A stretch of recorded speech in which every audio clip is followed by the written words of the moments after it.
Fudge liked his new bed a lot. There was just one problem. He fell out of it every night. By the fourth night, my mother and father got smart.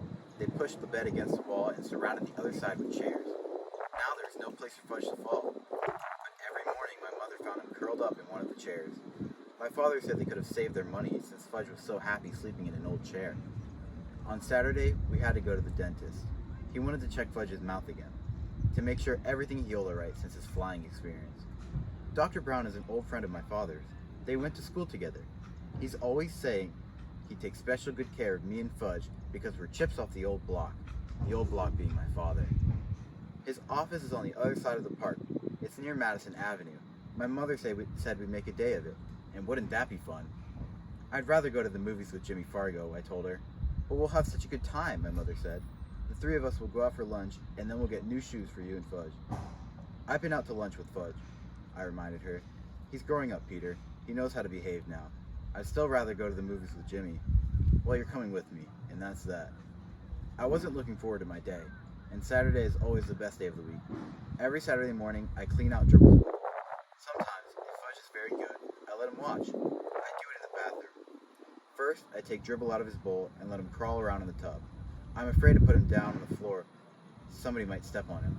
But in the tub, I know he's safe. Next, I take rocks out of his bowl and wash him. The last thing I do is wash the bowl itself. I really scrub it.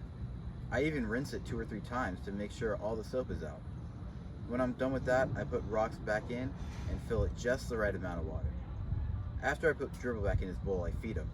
Usually he goes right to sleep on his favorite rock. I guess running around in the bathtub really makes my turtle tired. Today, I finished with Dribble just in time. My mother was rushing, mumbling about getting us to Dr. Brown's office in time for our appointment.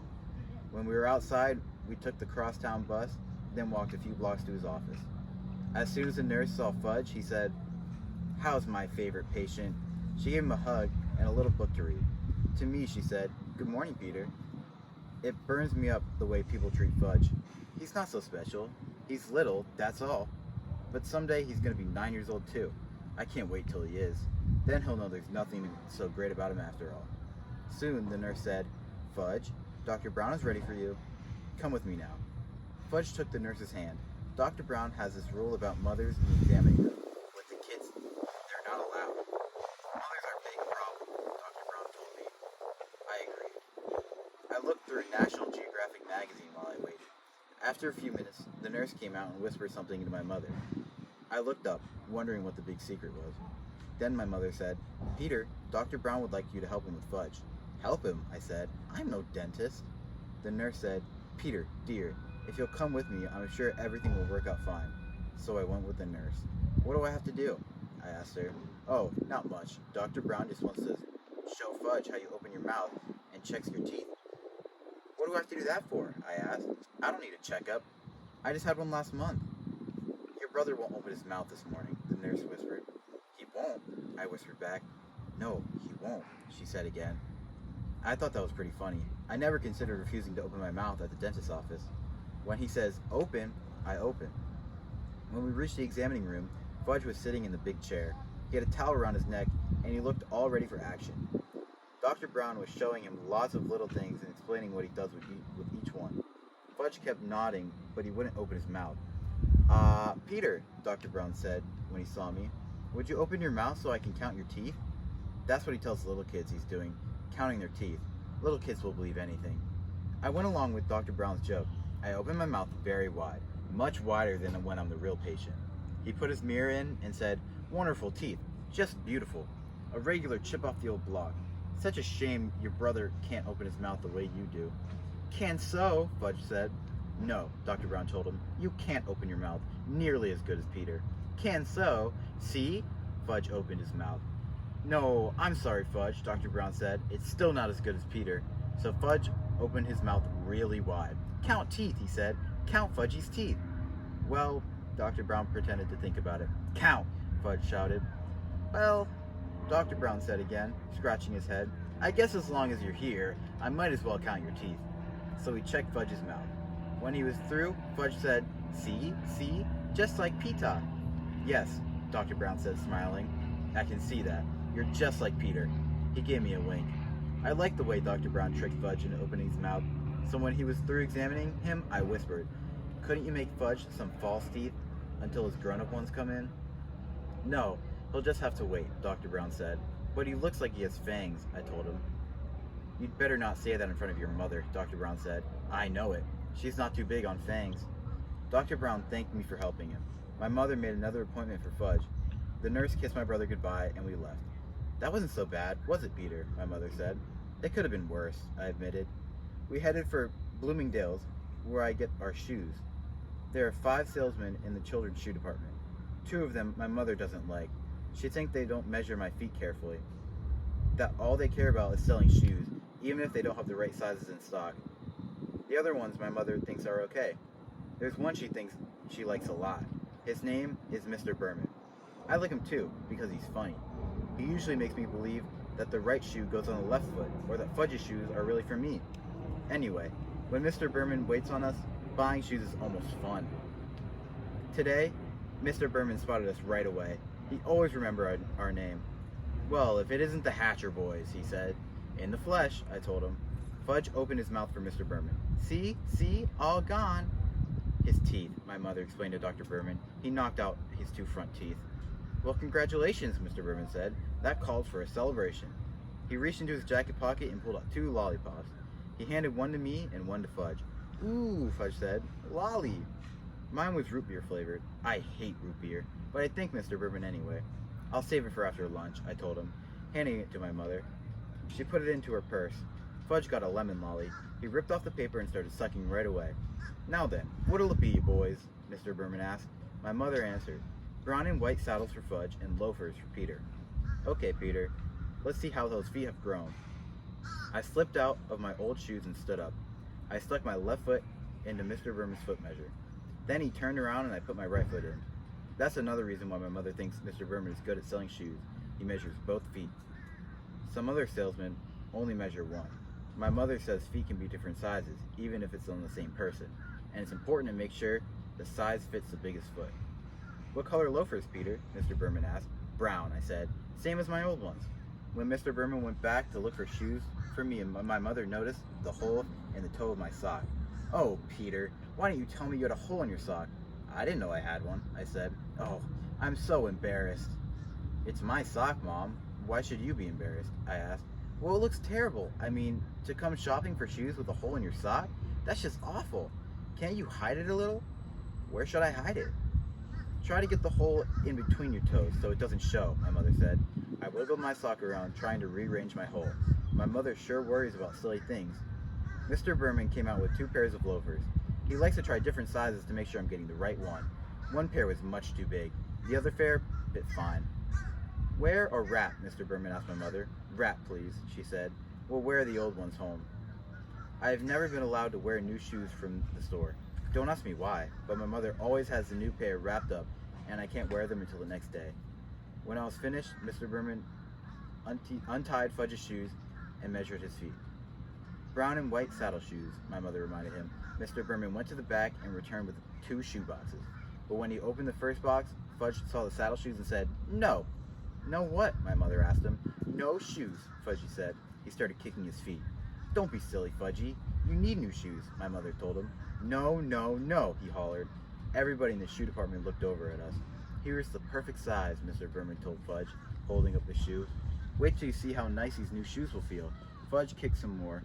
It was impossible for Mr. Berman to get the shoes on his feet. He screamed, "No shoes! No, no, no!" My mother grabbed hold of him, but he was wiggling all around. He managed to give Mr. Berman a kick in the face. Lucky for him, Fudge only had socks on. "Now look, Fudge," my mother said.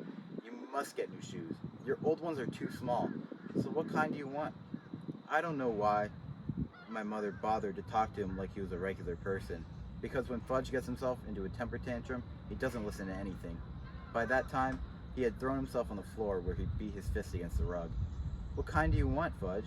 "Because we're not leaving here until you have new shoes," my mother said, like she meant it. I figured we'd be there for the rest of the day, or maybe the week. How could my mother have been embarrassed over a little hole in my sock and then act like nothing much was happening when her other son was on the floor yelling and screaming and carrying on? "I'm going to count to 3, my mother told Fudge, and I want you to tell me which shoes you want. Ready? 1, 2, 3. Fudge sat up. Like Peta's, he said. I smiled. I guess the kid really looks up to me. He even wants to wear the same kind of shoes. But everyone knows you can't buy loafers for such a little guy. They don't come in your size, Mr. Berman told Fudge. Yes, yes, yes, like Peta's, Fudge hollered. Mr. Berman held up his hands and looked at my mother, as if to say, I give up. But my mother said, I have an idea. She motioned for me and Mr. Berman to come closer. I had the feeling I wasn't going to like her idea, but I listened anyway. I think we'll have to play a little joke on Fudge, she said. What do you mean? I asked. Well, suppose Mr. Berman brings out a pair of saddle shoes in your size and... Oh no, I said. You're not going to get me to wear saddle shoes. Never. Let me finish, my mother said. Mr. Berman can bring them out and you can try them on, and then Fudge will think that's what you're getting. But when we leave, we'll take the loafers. That's mean, I said. You're taking advantage of it. Since when do you worry about that? My mother asked. Since now, I told her. Look, Peter, my mother said, checking her watch. It's 12 o'clock. I'm starved. Me too, I said. Well then, if you ever want to get some lunch, let's try my idea. Okay, I said. I sat back in my chair while Mr. Berman hurried to the stockroom again. Fudge looked up at me from his position on the floor. Like Peta's, he said. Yeah, sure, Fudge, I told him. Mr. Berman came back with a pair of brown and white saddle shoes in my size. I tried them on. Did they look ugly? See Peter's nice saddle shoes, my mother said. Now Fudge tries on his nice saddle shoes. Fudge let Mr. Berman get him into the new pair of shoes. See, he said. See, like Peta's. He held up a foot. That's right, Fudge, I said, just like mine. You can sure fool little kids easy. Wear or wrap, Mr. Berman asked my mother while Fudge walked around in his new shoes. Wrap, of course, she said. I wonder what my mother would tell Fudge tomorrow when I wore my new loafers. Oh well, that really wasn't my worry. It was her idea. When Fudge was back in his old shoes and our packages were ready, Mr. Berman gave my brother a striped balloon. He offered one to me too. I refused. How could he think a person in 4th grade might want a shoe store balloon? That wasn't so terrible, was it, Peter? My mother said as we left the store. It wasn't? I asked. Well, it could have been worse, my mother said. I suppose, I answered. He went to Hamburger Heaven for lunch. We sat in a booth. Fudge tossed his balloon around while my mother ordered for him and then for herself. I ordered my own lunch, a hamburger with everything on it and a chocolate milkshake. Fudge was getting a kiddie special, meaning a hamburger without the roll, some mashed potatoes, and a side order of green peas. When our lunch was served, my mother cut Fudge's hamburger into tiny pieces, which he shoved into his mouth with his fingers. Then she handed him a spoon and told him to eat mashed potatoes. But instead of eating them, he smeared them on the wall. See, he said. I thought you told me he wouldn't behave like this anymore, I said to my mother. Fudgy, that's naughty. You stop it right now, my mother said. But Fudge sang, eat it or wear it. And he dumped the whole dish of peas over his head. I laughed. I couldn't help it. He looked so silly with the peas falling from his hair. And when I eat and laugh at the same time, I choke. So I choked on my pickle and my mother had to whack me in the back, which gave Fudge another chance to spread mashed potatoes on the wall. That's when the waitress asked my mother, did we want anything else? No thank you, my mother said. We have more than enough now. She wiped off the wall with her napkin and told Fudge he was a very, very naughty boy. Not me, Fudge said. Not me. Yes, you, my mother told him. Why can't you eat like Peter? See how nice Peter eats? Fudge didn't say anything. He stuck his fork into his balloon and popped it, and he screamed, Oh God! Want more balloon? More. Shut up, I told him. Can't you ever act human? That's enough, Peter, my mother said. She should have slugged him. That would teach that brother of mine how to behave in Hamburger Heaven. We took a cab home. Fudge fell asleep on the way. He had his fingers in his mouth and made a slurping noise. My mother whispered to me, Our day wasn't that bad, was it, Peter? I didn't answer. I just looked out the taxi window and decided that I would never spend a day with Farley Drexel Hatcher again.